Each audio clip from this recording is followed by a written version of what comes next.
अस्सलाम वालेकुम dear students. आज हमारा टॉपिक एलिमेंट्स हैं। तो एलिमेंट की तारीफ ये है कि एक ऐसी शय है जो एक ही किस्म के एटम्स पर मुश्तमिल होती है। तो स्टूडेंट्स, एलिमेंट्स एक ही किस्म के एटमों के मिलने से वजूद में आता है। जैसे नाइट्रोजन की एग्जांपल ले लेते हैं तो इसके एक मालिक्यूल में दो एटम्स होते हैं और दोनों ही नाइट्रोजन के होते हैं।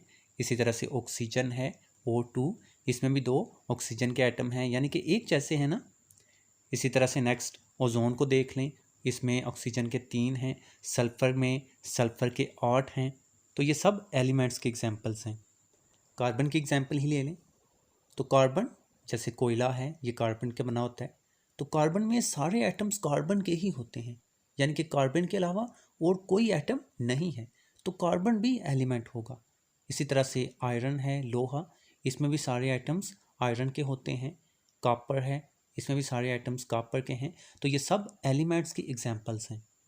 और स्टूडेंट्स, पानी को देखें तो पानी में हाइड्रोजन के एटम्स हैं दो और एक ऑक्सीजन है, यानी कि इसमें एटम्स एक जैसे नहीं है। तो पानी एलिमेंट नहीं है, क्योंकि जो डेफिनेशन है उस पर ये पूरा नहीं उतर रहा। सो यहाँ तक तो क्लियर हो गया कि कोई भी एलिमेंट है उसमें जो एटम्स हैं वो एक ही किस्म के होते हैं। तो अगर वो एटम्स डिफरेंट काइंड्स के हैं, मुख्तलिफ इकसाम के हैं, तो वो एलिमेंट्स नहीं होगा, वो कंपाउंड बन जाता है। तो इसके बारे में भी हम इंशाल्लाह नेक्स्ट पढ़ेंगे।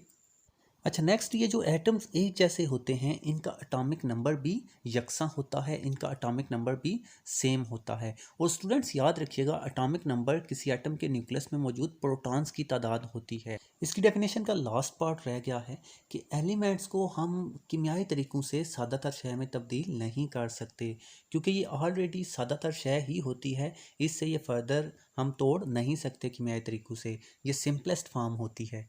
इसका मतलब ये हुआ कि जो एलिमेंट्स हैं ये मखसूस इकसाम के एटम से ही मिलकर बनते हैं। जो एक जैसे एटम्स होते हैं वही जब मिलते हैं तो एलिमेंट्स बनते हैं।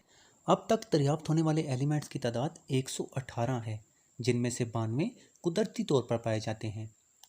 तो जो कुदरती तौर पर एलिमेंट्स पाए जाते हैं वो हमारी ज़मीन में, हवा में भी हैं, मट्टी में भी हैं, यानी कि ज़मीन में, और समुंदर में भी हैं। तो चलिए, हवा में जो एलिमेंट्स की कंपोजिशन है उसके बारे में हम डिस्कस करते हैं। तो हवा में स्टूडेंट्स सबसे ज़्यादा नाइट्रोजन गैस होती है, नाइट्रोजन एलिमेंट है, ये 78% है। एंड सेकंड नंबर पर ऑक्सीजन है, ये 21% है। अब देखिए, ये दोनों गैसेस मिलकर ही 99% बना रही हैं। और उसके अलावा आर्गन है, ये 0.9% है। एलिमेंट्स मादे की तीनों हालतों में पाए जाते हैं। आपको पता है मादे की 3 हालतें हैं, ठोस, माया और gas, solid, liquid and gas. तो बट जो एलिमेंट्स की अक्सरियत है वो ठोस हालत में पाई जाती है, यानी कि जो ज़्यादातर एलिमेंट्स हैं वो सॉलिड हालत में हैं। उनके नाम याद कर लीजिएगा: sodium, copper, zinc, gold, iron etcetera, silver etcetera. तो ये सब वो एलिमेंट्स हैं जो सॉलिड या ठोस हालत में पाए जाते हैं। जबकि एलिमेंट्स की सबसे कम तादाद जो है वो माया हालत में, लिक्विड फॉर्म में होती है। और सिर्फ 2 एलिमेंट्स ऐसे हैं जो माया हालत में पाए जाते हैं। उनके नाम आपने अच्छी तरह से याद करने हैं, एग्जामिनेशन पॉइंट ऑफ व्यू से बहुत ही इंपॉर्टेंट हैं। और उनके नाम हैं ब्रोमीन एंड मरकरी। तो स्टूडेंट्स, सिर्फ 2 एलिमेंट्स ब्रोमीन और मरकरी हैं जो माया हालत में पाए जाते हैं। एंड चंद ऐसे एलिमेंट्स भी हैं जो गैस की हालत में पाए जाते हैं, जिसमें नाइट्रोजन गैस है, ऑक्सीजन है, क्लोरीन है और हाइड्रोजन गैस वगैरह, ये सब गैसेस हैं। तो ये गैस की हालत में पाई जाती हैं। अच्छा, तो नेक्स्ट स्टूडेंट्स देखते हैं कि सिंबल्स क्या होते हैं। तो केमिस्ट्री में हम एलिमेंट्स को सिंबल्स की मदद से ज़ाहिर करते हैं, जो कि इन अल्फाज के अंग्रेज़ी या दूसरी ज़बानों के मुखफ़फ़ होते हैं।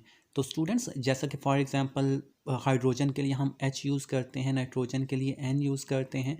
और अगर ये नाम सिर्फ एक हरफ का हो तो उसको हम कैपिटल लिखते हैं। जैसे H आपने बड़ा ही लिखना है, हाइड्रोजन के लिए हम छोटा H नहीं लिखेंगे। नाइट्रोजन के लिए हमने बड़ा N ही लिखना है, छोटा N कभी भी आपने इस्तेमाल नहीं करना।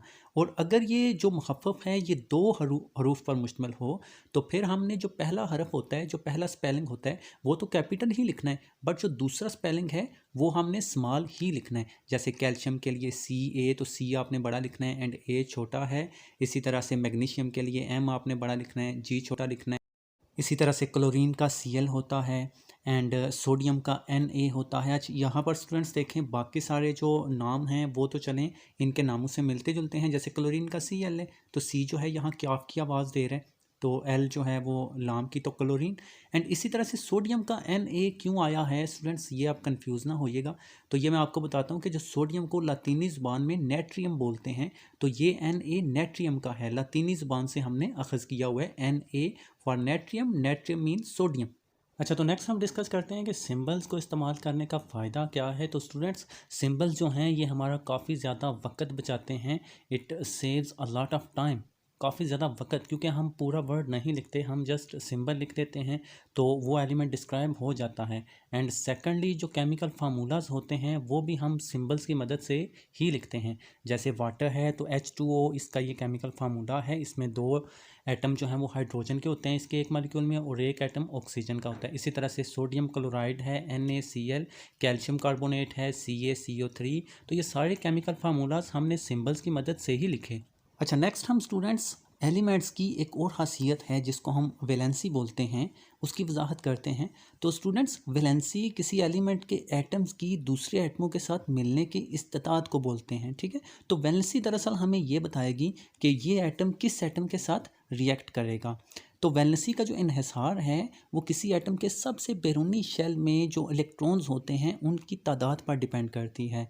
बट जो सादा कोवेलेंट कंपाउंड हैं उनमें वैलेंसी ये हमें बताएगी कि कितने हाइड्रोजन एटम्स के साथ ये वाला एलिमेंट या ये वाला एटम रिएक्ट कर रहा है। जैसे फॉर एग्जांपल क्लोरीन का एटम है तो ये एक हाइड्रोजन के साथ रिएक्ट करता है हाइड्रोक्लोरिक एसिड बनाने के लिए, तो यहाँ पर क्लोरीन की वैलेंसी 1 होगी क्योंकि ये एक हाइड्रोजन के साथ रिएक्ट कर रहा है। इसी तरह से ऑक्सीजन है तो ऑक्सीजन जो है ये 2 हाइड्रोजन एटमों के साथ रिएक्ट करके पानी का एक मॉलिक्यूल बनाएगा H2O, तो यहाँ पर ऑक्सीजन की वैलेंसी 2 होगी। इसी तरह से नाइट्रोजन है, नाइट्रोजन 3 हाइड्रोजन एटम्स के साथ रिएक्ट करती है तो इसकी वैलेंसी 3 होगी। एंड लास्ट पर कार्बन है, ये 4 हाइड्रोजन एटम्स के साथ रिएक्ट करके मीथेन गैस CH4 बनाती है, तो इस वजह से यहाँ पर इसकी वैलेंसी, कार्बन की वैलेंसी 4 होगी। अच्छा, नेक्स्ट जो सादा आयनिक कंपाउंड है की वैलेंसी जो है वो डिपेंड करती है किसी एटम के बैरूनी शेल में मौजूद इलेक्ट्रॉन्स की तादाद पर।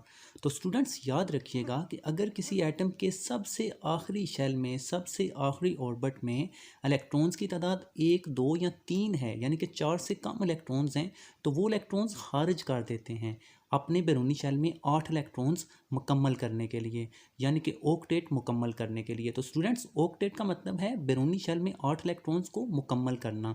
जैसे फॉर एग्जांपल देखें, सोडियम, मैग्नीशियम और एल्यूमिनियम। सोडियम के बैरूनी शेल में 1 इलेक्ट्रॉन है तो ये 1 इलेक्ट्रॉन को खारिज करेगा और इसका बैरूनी शेल में अब दूसरा बैरूनी शेल बन जाएगा और इसमें 8 इलेक्ट्रॉन्स हैं, तो इसके बैरूनी शेल में 8 इलेक्ट्रॉन्स कंप्लीट हो गए हैं। तो इस वजह से चूंकि इसने 1 इलेक्ट्रॉन्स को खारिज किया है, इसकी वैलेंसी 1 होगी। इसी तरह से मैग्नीशियम है तो इसके बैरूनी शेल में 2 इलेक्ट्रॉन्स हैं और जो सेकंड इसका ऑर्बिट है उसमें 8 हैं, तो ये इन 2 को यहाँ से निकाल देगा, 2 को खारिज कर देगा, तो जो इसका थर्ड शेल है वो कम्प्लीटली गायब हो जाएगा। तो इसकी वैलेंसी यहाँ पर 2 होगी क्योंकि इसने 2 इलेक्ट्रॉन्स को खारिज किया। इसी तरह से एल्यूमिनियम है, इसके बैरूनी शेल में 3 इलेक्ट्रॉन्स हैं तो ये 3 इलेक्ट्रॉन्स को खारिज करेगा, तो इस तरह से एल्यूमिनियम की वैलेंसी 3 हो जाएगी। अच्छा, नेक्स्ट हम उन एटम्स को डिस्कस करते हैं जिनके बैरूनी शेल में इलेक्ट्रॉन्स की तादाद 4 या 4 से ज़्यादा हो। तो वो अपना ऑक्टेट यानी कि अपने बैरूनी शेल में, अपने वैलेंस शेल में 8 इलेक्ट्रॉन्स मुकम्मल करने के लिए बाहर से इलेक्ट्रॉन्स हासिल कर लेते हैं, क्योंकि उनके बैरूनी शेल में 5 या 6 तो हैं, जस्ट 2 या 3 या 1 ही नहीं है ना, तो इस वजह से उनके लिए इलेक्ट्रॉन्स को हासिल करना बिल्कुल आसान होगा। तो जैसे नाइट्रोजन को देखें तो नाइट्रोजन के बैरूनी शेल में 5 इलेक्ट्रॉन्स होते हैं, ऑक्टेट मुकम्मल करने के लिए इसको 3 इलेक्ट्रॉन्स की ज़रूरत है, तो ये बाहर से 3 इलेक्ट्रॉन्स हासिल कर लेगा, सो इसकी जो वैलेंसी है वो 3 होगी। इसी तरह से ऑक्सीजन के वैलेंस शेल में, ऑक्सीजन के बैरूनी शेल में इलेक्ट्रॉन्स की तादाद 6 है, इसको भी 8 इलेक्ट्रॉन्स मुकम्मल करने के लिए जस्ट 2 इलेक्ट्रॉन्स की ज़रूरत है, तो ये भी 2 इलेक्ट्रॉन्स हासिल करेगा, सो इसकी वैलेंसी 2 होगी। एंड लास्ट पर जो क्लोरीन है, इसके बैरूनी शेल में 7 इलेक्ट्रॉन्स तो हैं, 1 इलेक्ट्रॉन की कमी है, 1 इलेक्ट्रॉन ये लेकर 8 पूरे कर देगा, सो इसकी वैलेंसी 1 होगी। ओके स्टूडेंट्स, अपना बहुत सारा ख्याल रखिएगा, दुआओं में याद रखिएगा और प्लीज़ चैनल को सब्सक्राइब करके जाइएगा। मिलते हैं आपसे नेक्स्ट वीडियो में, तब तक के लिए अपना बहुत सारा ख्याल रखिएगा। खुदा हाफिज़।